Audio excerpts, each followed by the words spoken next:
right, here we are. It is our inaugural episode of What Do We Do Next? And I am really thrilled to be here today. First and foremost, I want to say thank you to everybody that has already subscribed to the podcast or subscribed to the Substack. We got 1,000 downloads now on the pilot episode, which is crazy. That just lets me know that, like, just like me, you guys are looking for some guidance, some empowerment, and a path forward, hence the podcast. So I just want to thank everybody for being here from that. I really appreciate it, and I hope that I can deliver great content, great interviews, and hopefully you'll share the content, and we can grow this thing and get the message out. So without further ado, I want to introduce our very first guest on the podcast. Ian Taronji is an asylum lawyer and musician in the D.C. area. He's the managing partner of the law office of Ian A. Taronji and has close to a decade of experience in asylum law, including having won 2 asylum appeals at the United States Court of Appeals for the Fourth Circuit. As the son of a refugee from Cuba, asylum work is deeply personal for Ian, and he's engaged in the fight against the government's efforts to deport his clients every single day. Ian is also an accomplished musician and a founding member of the DC jazz hip-hop band The Lucky So-and-Sos, shout out, and a Radiohead tribute band called No Surprises. He has also performed at the once illustrious Kennedy Center and many other iconic DC venues. It was illustrious when I performed there. It was still super cool then. And personally, I have known Ian for quite some years, and Ian is a good egg. Every time I've needed any lawyer advice, he's always been there when I've needed him the most. And I'm not somebody who asks for help very often, and I have asked Ian for help numerous times, and he has always been a very calm and guiding and logical person in my life. So I am immensely grateful for you, and I'm super glad that I'm kicking this podcast off with you out of all the other people on the planet. I'm so glad that it is you. So thank you. I appreciate that. Very kind words. Thank you, Molly. Well, hey, I mean it. And, you know, you always step up and you do the right thing, and you've been doing it for a long time. And, you know, I don't know a lot about immigration law, but I know that you've been doing it and sacrificing. And really, I'm excited to be able to sit with you tonight and talk to you about ICE and about what's happening. Sure. It's been some successes, some failures, some mix-ups. It's a lot, always juggling and a lot of things going on in this practice for sure. Well, and things are changing every day. I mean, you know, part of the reason why we're sitting here tonight is because of what happened to me at the Miami airport last week, and that's a big reason why, you know, this podcast has already gotten so popular, because of that story, and it's really shaken up a lot of people, and I'm glad that it did, because that's why I told the story, not to get the attention, because I wish I could not get the attention, right? But I wanted to get the message out. And so I'm going to go through that for anybody that you know hasn't heard the story. But essentially, I landed at the Miami airport, and as soon as I got off the plane, there were 3 ICE agents there just picking brown people off. So I walked past them. I went about 50 feet past them, turned around, watched, took a couple pictures, took a little video, turned my phone off, put it in my pocket, and then I went and I approached one of them. I waited till he wasn't talking to anybody, and I just said, "Hey, are you guys ICE agents?" And he said, "We don't have to tell you that." And I said, "Oh, okay. Well, it looks like you're racially profiling people." And he said, "We're not profiling anybody." And I said, "Well, I'm sure your family is proud." And I turned to walk away, and that's when he said, "My family's very proud. My mother's half Dominican, and I'll show you that we're not profiling. Give me your passport." And that's when everything kind of went downhill. Now, I recognize that, like, did I need to talk shit? No. Is that a crime in America? No. And you know, I didn't approach the guy with my phone out. I wasn't like one of these, like, influence, you know, I wasn't looking for a fight, okay? I wasn't trying to, you know, goat him into some viral, you know, phone was in my pocket. I was asking a simple question, and they detained me, questioned me, searched me, and then revoked my global entry on the spot. And how long were you detained? About an hour and a half.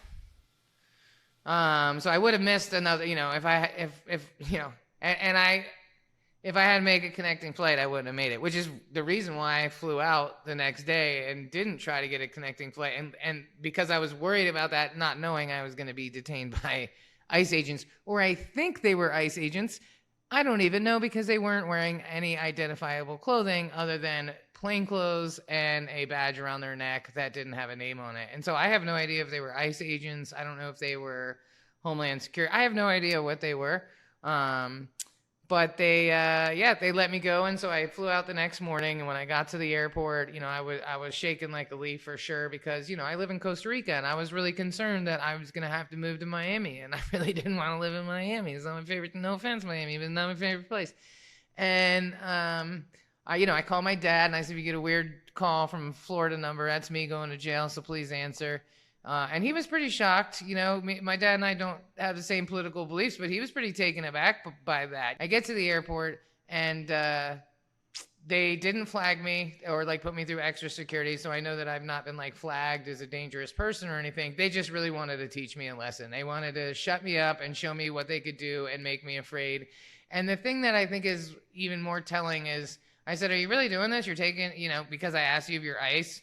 And I, asked them that a couple times, and they asked me a few questions, and then they said, "What do you do for a living?" I said, "Well, I own a media company with 50,000 followers." And that's when all of a sudden the questions stopped rolling in, of course. And at some point it was just they just wanted to scare me. They just wanted to get me down there and scare me and prove what they could do. And when we were walking down, they said to me, "And if you don't cooperate," and I was cooperating, they said, "If you don't cooperate, then you could potentially lose your privileges." And I said, "No problem. I cooperated with them wholly." And then when I got to the very last step, they said, "We're revoking your global entry because you refused secondary verification and you claimed it was racial profiling." Which is a lie and also kind of hilarious. I would be the last person to say that you're racially profiling me. I didn't refuse anything. I approached them after I had walked past them. So, that story went very viral. And at the end of the day, losing your global entry is not a big deal. It's inconvenient as hell. But the big deal about it is they don't have the authority to do that. They didn't have a reason to do that. And I had to pass a federal background check to even get global entry. It's not Clear where you pay $99 and you just skip the line. I am a trusted traveler of the globe, and now that has been revoked. Well, look, I mean, ICE is a lawless agency right now. Your story is so emblematic of that. But you have to look at it almost in a pastiche of other stories, because there are so many stories. It has been this way for just over 100 days.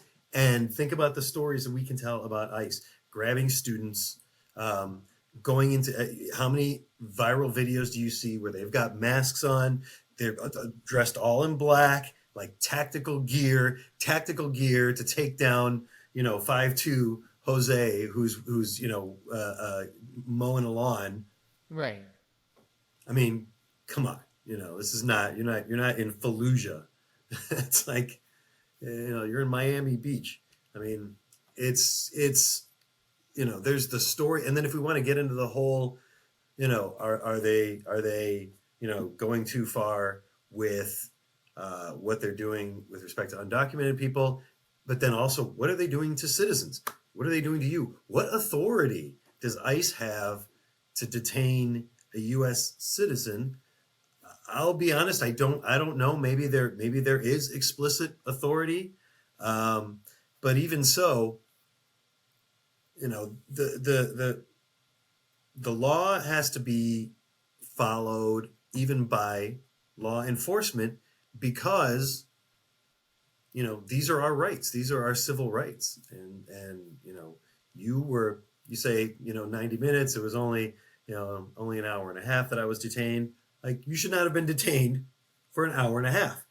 You were stripped of your liberty for that time. And the government has a monopoly on that ability, has a monopoly, frankly, on state-sponsored violence.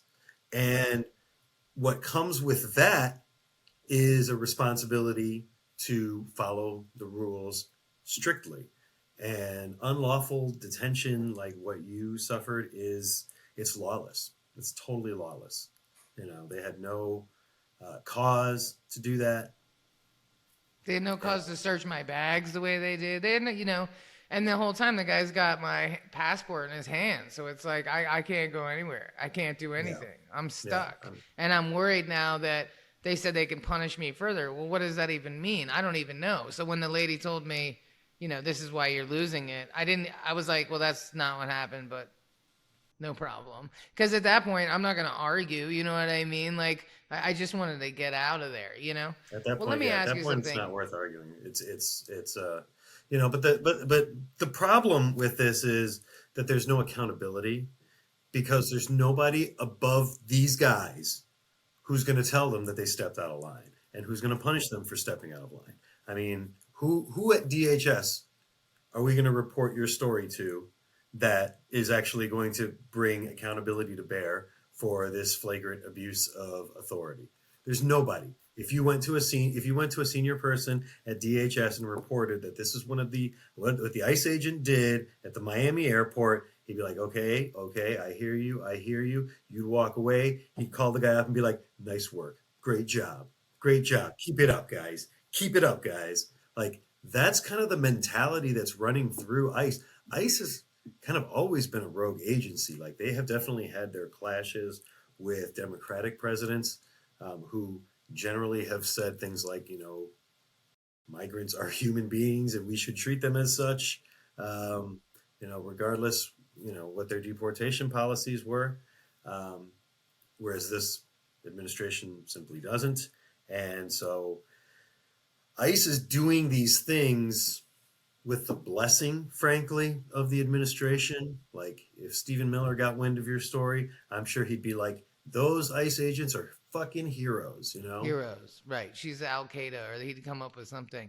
Well, so let me ask you, Ian. So, what when you're working with your clients, or when you're talking to people who are concerned about maybe getting detained or deported or whatever, what is the plan of action that you recommend? So, to anybody who's listening to, if you have immigrants in your family, or you're one yourself and you're concerned about ICE, you know what should they do if you're concerned, and what should they do if it happens? Well, I can tell you the advice that I give to my clients who are undocumented in this time, and frankly, even those who have gotten their green cards. I tell them the same thing, which is this: have a plan in case the worst happens.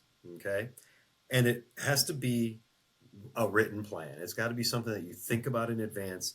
A written plan that, look, if I get arrested, I need you to call the school and tell the school who's going to pick up the kids. I need you to call the immigration lawyer. I need you to call my mother. I need you to, this, that, and the other. Everybody's plan is going to look different. But, um, you know, uh, it's got to be written out in advance, because in that moment when you're making that phone call in detention, you're going to say, if you haven't plotted it out in advance, you're going to be like, listen, you need to do this 1, 2, 3, and 4. And then the other person on the other side of the line is going to hang up and she's going to forget 2 and maybe Right. 4. And then you're going to hang up and you're like, oh my gosh, I meant to tell her this. This is the most important thing. And Or she have doesn't it have written the out in advance. number, right? Like Also, something, yeah, right? have a number memorized. The person that you have this plan plotted out with, you've got to have this person's number memorized, because they're going to take your cell phone. Like, I get it. I literally have one number memorized, and that's my wife's number, and only because I use it at Giant to to get my discounts on groceries. So, like, you need to have that number memorized, that you can punch it in on a touch tone rotary phone that they've got at the prison. You're not going to have a whole lot of time, and you're not going to have an unlimited number of phone calls to make. So, my recommendation always is have that plan written out. And then, as far as interacting with ICE, to me, there's kind of two spheres: one being out in the street and one being in your home. Okay, out in the streets, look, they're law enforcement. We may not like it. I may not think all that highly of them as an organization. They're law enforcement. They have authority granted to them by the state, by the United States, and so if they're trying to take you, do not fight, do not run, keep your hands where they can see them, because you do not want to be. A lot of times, I give my clients, well, not a lot. I mean, I do give my clients that have it some type of evidence that they can take with them, that I've got a pending asylum claim, or I've got a pending green card. I won my asylum, or I'm in. My husband is petitioning for me. Some kind of paper that lets them know that you're in a process where you can obtain immigration relief. But I always tell them, but don't just go and grab that. Keep your hands where they can see it. They are armed and probably trigger happy would be my guess. Keep your hands where they can see it, and you can say something like, "Hey, I have a pending asylum. I have my papers with me. Can I show it to you?" And let the officer tell you, "Yeah, let me see it," or "No, we'll sort this out downtown." Right.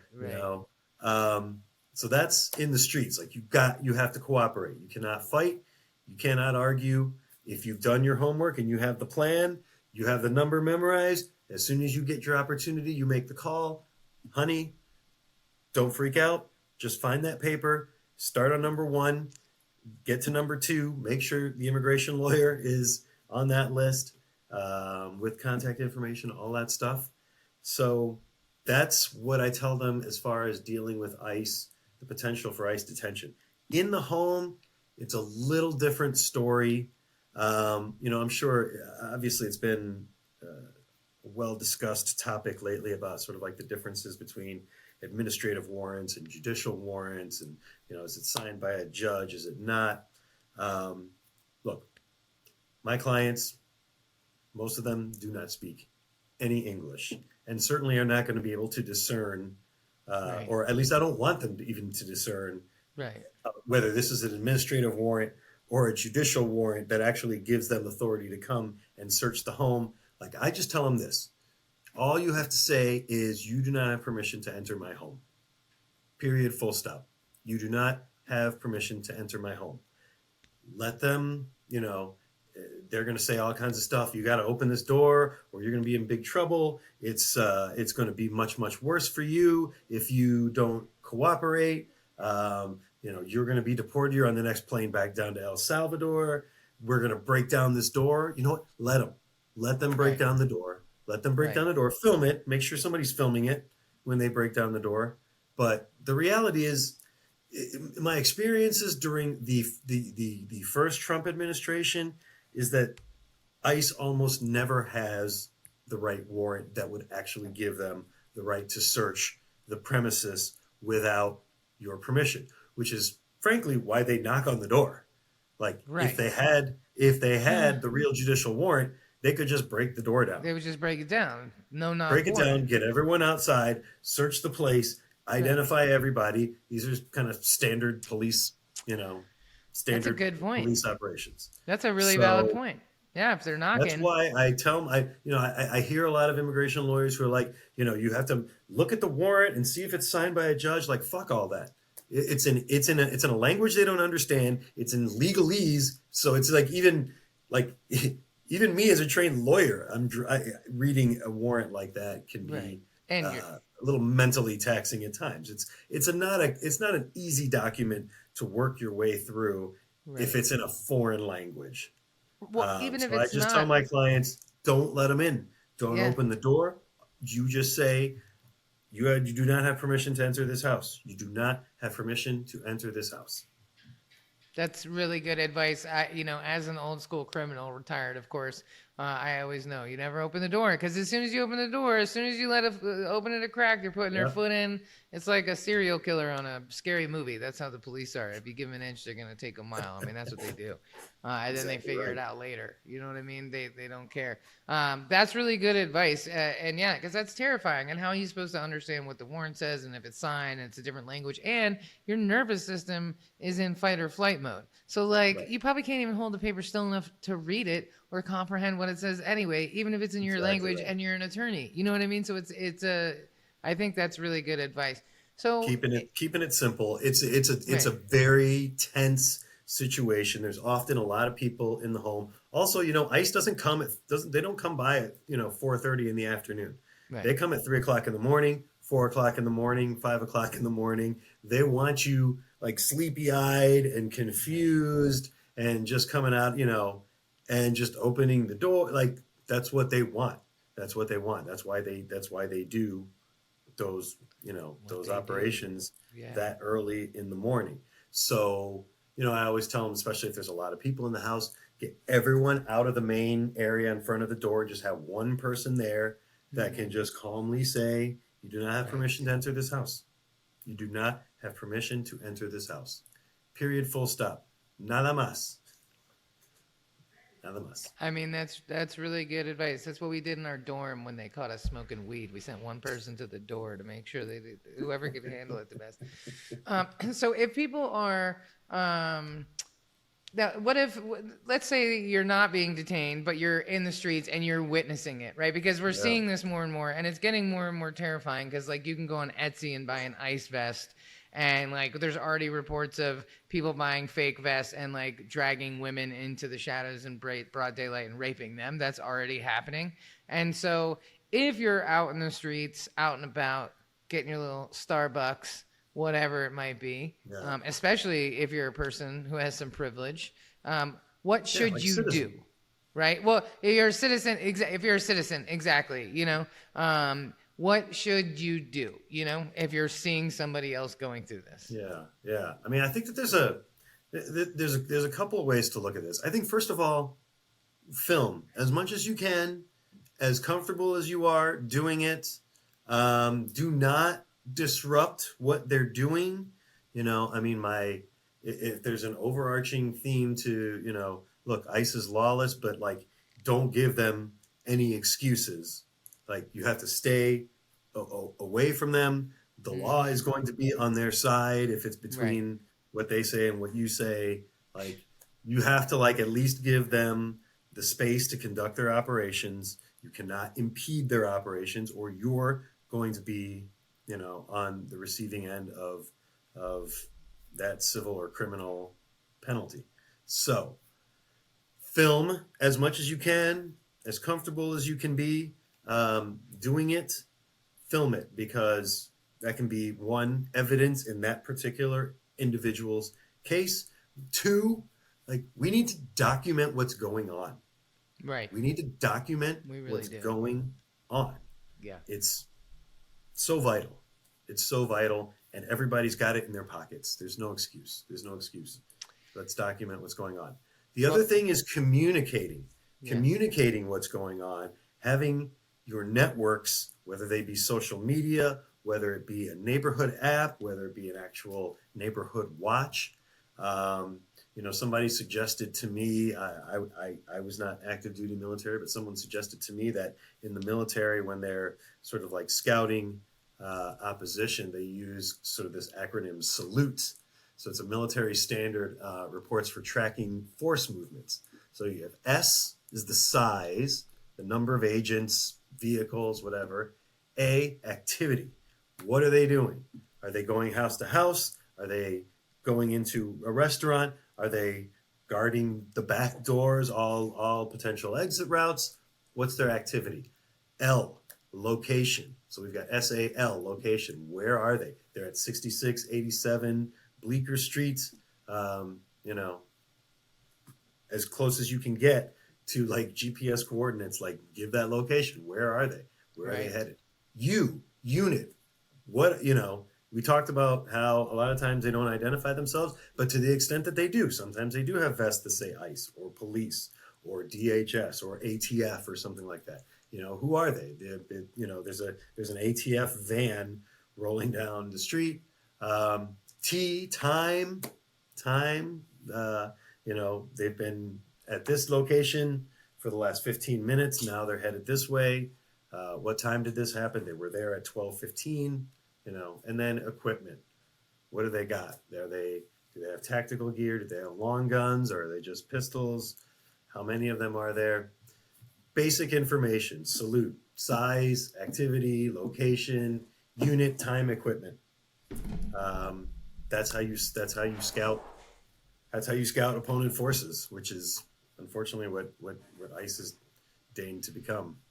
I think that's really important because like it's really easy to just like post on Facebook and say I just saw this happen, or even go live, but you're not necessarily, you're saying, oh, I'm here, but you're not saying like I'm here, there's 3 vehicles, there's 2 buses, this is what they're doing. To really have that list, I think is really helpful to like properly document what's going on, because you never know when that might be helpful later or whatever. And I just think like accountability is everything. When people know they're being watched, right? Mm-hmm. I mean, these men are cowards. We've talked about this before. They're covering their faces for a reason, and at one point, like, history will not be kind to them. And I don't know how long it's going to take. And it might take a really long time. But even the Nazis at one point paid for their, well, they didn't pay for their crimes, but they suffer the, shame of that, although it seems to be wearing off suddenly these days. But, I do believe that history will not be kind to the people that are participating in this. It just might take a long time. I agree. I agree wholeheartedly. Like, I actually think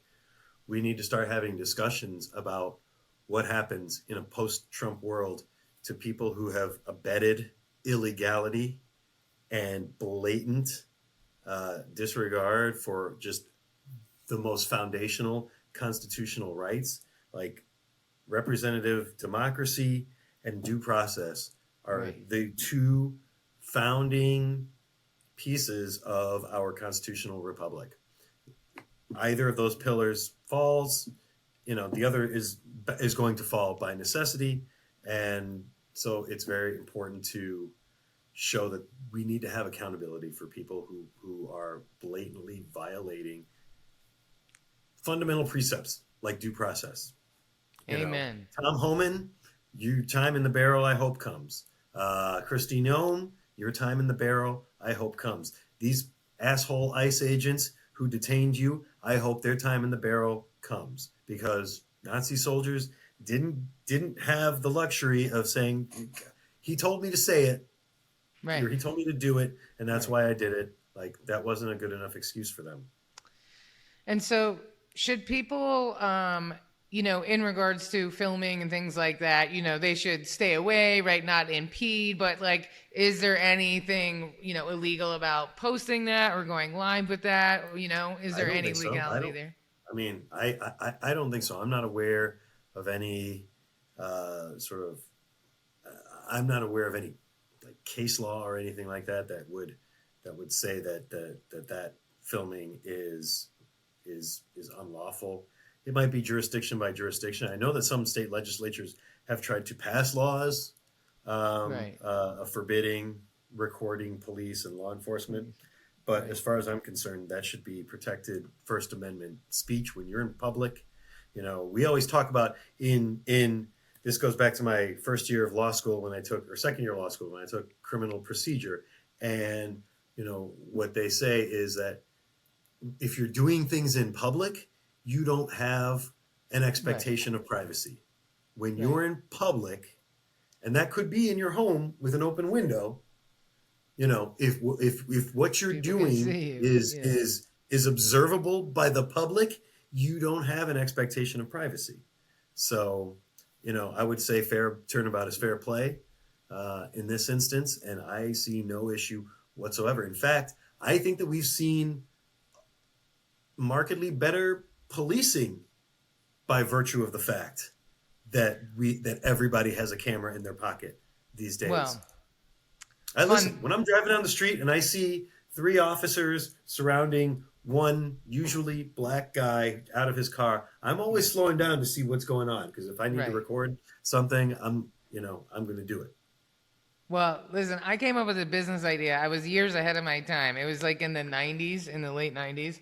And the business was called Can I Get a Witness? Or maybe it was early 2000s. It was before people had phones on their, or cameras on their phones.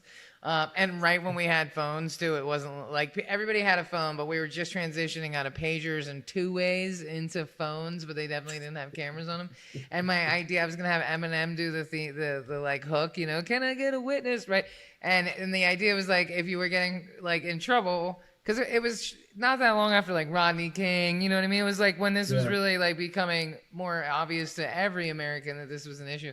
And so the idea was you call a number and somebody would show up with a camcorder and record your interaction with the police. It was very clunky, but I was ahead of my time, I tell you. You know, but now you don't need that. You have one in your pocket. You know what I mean? And there's different apps that like you can say a safe word and it turns on and starts recording. Like there's like a button you can push and it automatically makes the screen black, but it starts recording. Like there's definitely stuff that you can do if you're nervous about, you know, like when I was being detained at the airport, you know, I was all hyped up about phones, right? So I had written down some numbers and stuff before I got there. I wasn't planning on talking to anybody, but it's just on social media, everybody's talking about them searching your phones. I've been talking a lot of shit about Trump, right? So I was like, I'm not trying to be the one. And so I turned my phone off. But in all of that, you know, madness, they never asked to see my phone.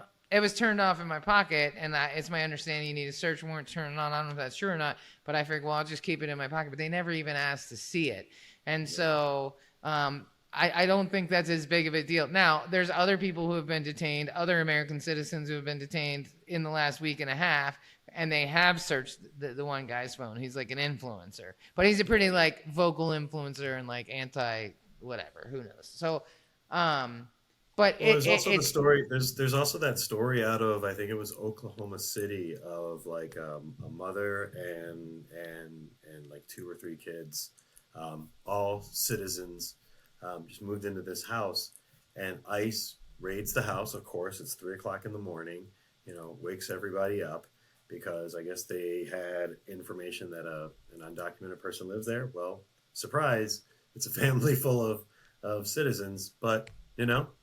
They're ICE. They're going to do what they do. And so they make, at 3:00 in the morning, this family sit outside on the lawn in their pajamas and or underwear while they literally search the entire house. Even after they were saying, look, we're citizens. I don't know who you're looking for. That person doesn't live here. We just moved here. Like ICE is going to do what they're going to do, and they're going to do it to who they want to do it to. I think that there's this thinking out there, Molly. I mean, you were alluding to it earlier that people just kind of think like they're just going after the illegals. You know, I don't have anything. I've got no problem with ICE. Like we all have a problem with ICE. We all have a problem with any organization that violates fundamental civil rights. Well, and you know, that brings up a really interesting point because on one of my posts, I made a comment about I don't think there was illegal immigrants on that plane. Like, why would they be searching that plane? It just didn't make any sense. And somebody commented and said, and she still calls them illegal. And I was like, I don't understand like what I've done. And so can you explain to me, because I know that I'm not the only one who doesn't understand. I assumed that if they said illegal, that meant that they didn't have like all of their papers or whatever.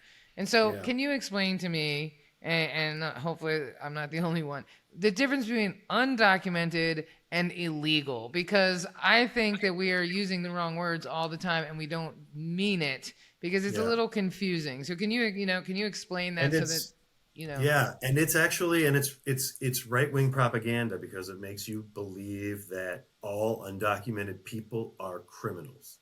And that could not be farther from the truth. I think the main issue here is that people use illegal immigration, illegal immigrant as synonymous with undocumented person, and it's not. They're not the same terms. They're not the same terms because an individual who presents at a port of entry, whether it's an airport, a seaport, land port of entry, on the U.S.-Mexico border, typically, they're going to ask you, are you a citizen? No. Okay. Are you a legal permanent resident? No. Do you have a visa to enter the United States? No.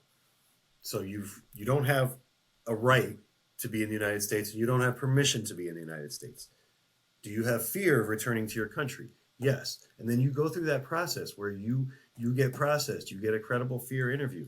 They try to determine at a threshold level, like, is this something that, if he could prove it and persuade an immigration judge, could he do it, or is he just here to work and this, that, and the other? Those are the folks that they just don't even let them in. So an undocumented person can be here following all of the legal requirements to ask for asylum. Those undocumented people are not illegal. All of my asylum clients, I tell them, I say, don't let anybody tell you you're here illegally, and certainly don't let anybody call you an illegal. And like that's odious. I mean, it's horrible. Well, and I think it's just like, I mentioned this to somebody earlier, and she was like, I didn't know that, because it's a little confusing. You say undocumented. Well, that doesn't mean unaccounted for. It just means that they don't have the document known as a passport or a birth certificate. They don't have status. They don't have an immigration status, basically. When we talk about undocumented, I mean, who are documented? You and I have U.S. birth certificates. Documents, right. That's our proof of citizenship. Other people have naturalization certificates. That's their proof of citizenship. If you're a legal permanent resident, you've got a green card. Right. So they don't have that level of status, but typically they are either working towards trying to obtain that status, or they can find themselves in some other murky situations. DACA can be a murky situation. That's the impact of right-wing media, quite frankly.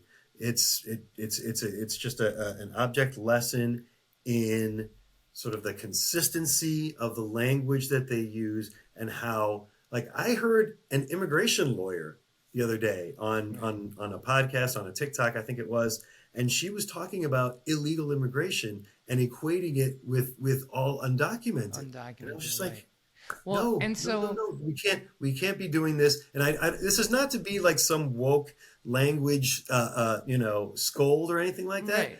It's because it gives rise to the implication that all of these people are criminals. Understand. And the administration that is trying to deport them all would love nothing more than for everyone to think that these people did something wrong and they're here just because they did something wrong, when in fact they have followed the law. The Immigration Nationality Act details exactly how you're supposed to go through the process of asking for asylum in the United States. By definition, you would have to be undocumented.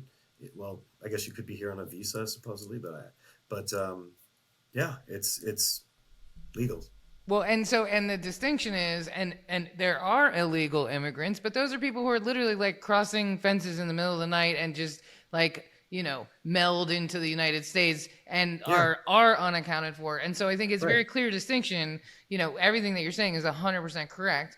But it's also important to mention that there are, the left is not saying that nobody is an illegal immigrant. No, there are definitely illegal immigrants, but they're jumping over fences and over walls in the middle of the night, and they're illegal, and they are breaking laws. But undocumented is a very, very different thing, and that's really what I'm getting at is like, even the people who are jumping the fences and coming in illegally. That is an exceedingly low number. Like, people don't want to deal with that fact. Like, it's very, very, very hard to just cross the border and then just like dissolve into the interior of the country without getting caught. There is so much technology. We've invested so much technology in border security, in border agents. Like, we have that border pretty well covered. I got it. Well, I just think it's important so that when people are having these conversations in their day-to-day life, that they're saying it the right way and that they can also explain it the right way. Because, when you're having that conversation with your right-wing family, and we all have somebody, and they say, well, what about the illegal? Oh, so nobody's illegal? No, well, hang on, man. Yes, there are, but it's a very small group of people. And this is what it really means. And it's an education moment, to try to kind of turn the tides a little bit on how we're referring to things. Because I didn't know either, I didn't realize that, and now I do know. And so that won't be a mistake that I make again. And I think it's really important, I don't think anybody in this country is advocating for people to just sneak in and, disappear into the country. There's not a single person in this country that I know of, except for maybe their cousins, who want that to happen. And so when you're out there fighting every day for undocumented, that is not the same. And I think that's a huge fact that a lot of people don't understand. It's really, really missing for sure. So before we wrap up here, let's talk a little bit about, what when, the adage of call your senators and representatives, it still matters, right? It still matters every single day. Get out there and do it. What would you encourage or suggest that people say to their senators and representatives, specifically in regards to this issue, when they're making those phone calls? Well, what I would say is tell your representative or senator, don't cut Medicaid to fund more ICE agents. Don't cut Medicaid to fund more ICE agents. Right now, the budget that's being marked up in sort of all the House appropriation committees is slated to give ICE a 345% funding increase, which is massive. A lot of that would be more agents, obviously, but a lot of that will be standing up detention centers so that they can hold more people and move more people around the country to get them on planes out of the country. It's, whether it's don't cut Medicaid to fund billionaire tax breaks, like that's a good one too.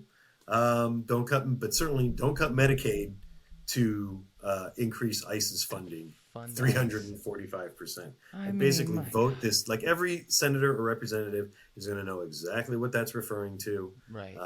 Which is going to be an upcoming budget fight that we're going to see over the next few weeks. And it's really going to determine whether this administration is going to have the resources to ramp up the kind of deportation effort that, one, that Trump promised on the campaign trail, and two, that is like the object of all of their wet dreams. Well, I see some Republicans are kind of breaking camp today, and so I don't know what that really means, but hopefully, we'll see what happens. Well, Ian, thank you so much for coming on the show today. I really appreciate it. I thought this was really helpful. I learned, definitely going to be a lot more careful with my language, referring to immigrants in the correct way. I'm an immigrant now living in Costa Rica, and a lot of people who look like me refer to themselves as expats, which I think is funny because I never heard anybody call a Mexican an expat. So I'm an immigrant, and I'm a proud immigrant, and I'm a grateful immigrant, and so I want to make sure that I'm addressing people in a way that shows that respect to them. So I will be very aware of the words that I choose moving forward because my intention is good, right? Part of being a good ally is realizing that people are kind of dumb like me, and we don't always know. We don't know, right? We don't know. I've seen it. It started as, this like right-wing trope, and it's now kind of like seeped into like media and culture, and even people who I think are very well-meaning on these issues still use those terms synonymously. Illegal immigrant and undocumented, use them synonymously when they're not synonymous, and it does give that sort of subconscious impression that these individuals are criminals. They're not. They're human beings. A lot of this stuff happens because they've been dehumanized, and I've broken bread with them. I've played soccer with their kids. I've let them cry on my shoulder. They're very human to me. Amen. Well, we also have a good plan for if you're out and about and you see stuff going down. Salute, size, activity, location, unit, time, and equipment. Even if you just take a note on your phone, even if you're just narrating it while you're filming it from a distance, anything you can do, because you're going to forget all that, right? As soon as it happens. One van, it's at this location, it's 12:30 in the afternoon. Yeah, all that stuff. Just say that stuff while you're videoing them. While you're videoing, exactly. And then most importantly, if you're concerned about being detained or deported, or somebody in your family or somebody you love, get that plan together, whether it's 3 steps, 4 steps, 5 or 17, but have a plan and understand that everybody who's involved has a copy of the plan. Have it written down. Don't have it be in one person's brain, and stick to that plan, because phone number memorized. And memorize a phone number that is, gonna get you to that person. And that is the real deal, because you never know when you're gonna. Who would have thought walking off a plane? Who would have thought like just taking your kid to school? Who would have thought? I mean, it's really out of control right now. So have that number memorized. And there is something empowering about like having a plan, right? Like if you think about highly trained military people like Navy SEALs, they got a plan, man. They don't just jump out of the plane and go, wait, what are we doing, right? They got a plan. Yeah. And so it can be very empowering. And so I think the message is like, for me, you can't protect yourself from ICE. Like there's no like, oh, I'm going to put my cloak of invisibility on and I'm going to say these words and then they can't get to me. No, we're not safe from them. Whether you're a citizen, whether you're blonde-haired and blue-eyed, or you're undocumented or not, right? Even if you're a member of the United States military, you're not safe, and you cannot protect yourself. So the best thing you can do is empower yourself and buffer yourself from as much bullshit as possible. And so I love the idea of having a plan. As simple as it is, I think that is a very important step for all of us to take, for all of us. Yes, indeed. Agreed. It's been an honor, Molly, to be your first guest on this pod. I am definitely going to be downloading it and watching it every week, listening to it every week. So thank you so much for having me. Thank you. I'm really excited. We will put all of your website and stuff in the show notes for people to check it out and reach out to you if they want. Ian is always doing the good work for a lot of people. So, if you want to get involved and show some support, I'm sure he would appreciate that. And on that note, thank you to everybody who's tuned in. I created a Substack where you can become a member and have a paid membership. All of the content we're putting out will be free. Anybody can access it. I'm not gating any of the content. If you do decide to become a paying member on our Substack, 100% of those funds are going to paid ads to boost this content. We got 1,000 downloads on our pilot episode, which is super solid. And we're going to put, we had our first subscriber for $250 annual. So I'm going to put that money on this episode, and hopefully we'll reach 2 or 3 or 4 times as many people by doing that. And hopefully it'll grow from there. So if you are compelled by this content, please consider sharing it. Please consider leaving a review. I hate to be that guy asking for podcast reviews, but they really do make a difference. Please consider leaving a review about the podcast, and please consider joining the Substack, free or not. No shame in that game. We should shout out the donors like on PBS. I know. I'll ask them first, if they want me to do that, because you never know. They'll be like, why'd you say my name, dude? What are you doing? It lets me know that I think we're on the right track here, right? With trying to come up with a plan and a path forward, and a path forward together. I think that's what matters the most. So thank you all. Thank you for your time, and we'll see you on the next one.